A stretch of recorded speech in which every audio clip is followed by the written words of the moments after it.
Hi, my name is Jade Bowers. I'm the director and designer of Salaam Stories 2014. I'm Ashraf Johaardien. I wrote the play. I perform in this version. Memory, history, imagination, cultural belonging, Family. family.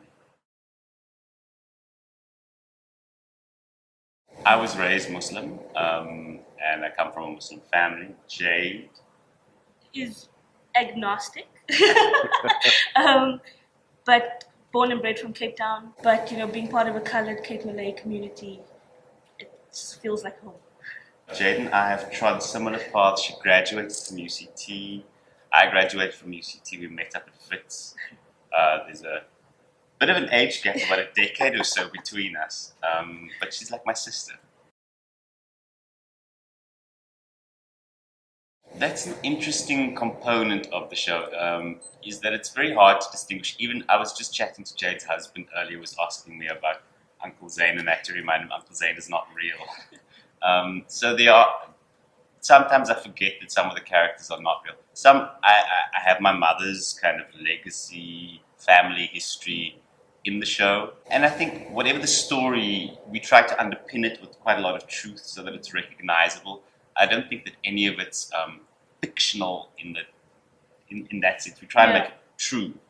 So it's almost less important for us what is true and what is not, because all of it's really true in the moment of the play.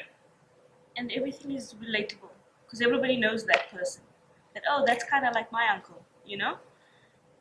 So you find those nuances in your own life to connect with the story. I think that the play addresses some of that. I mean, part of our concern in reviving the piece, because we did the 10-year anniversary 2 years ago, 3 years ago, was whether it would still be relevant today. And interestingly enough, there's a moment in the play that we've kind of remixed, looking at kind of post 9/11, so 13 years on, and also in 20 years of freedom, how free are we really? Legislation says things must be a certain way, but how people behave just because you're wearing a scarf or because you're wearing a fez, it's very different. Um, People take a long time to catch up with what should be. I think Salaam is a little bit sad about the ideal world we've not yet reached. I'm always hesitant about messages in theatre, but I think it really is just about being able to connect to someone on a human level. That it's not about being Muslim, it's not about being Catholic, it's not about being coloured, it's not about being black. It's about connecting with people. And I think the stories that we show here just gives a little bit more humanness to someone you maybe looked at skew in the street.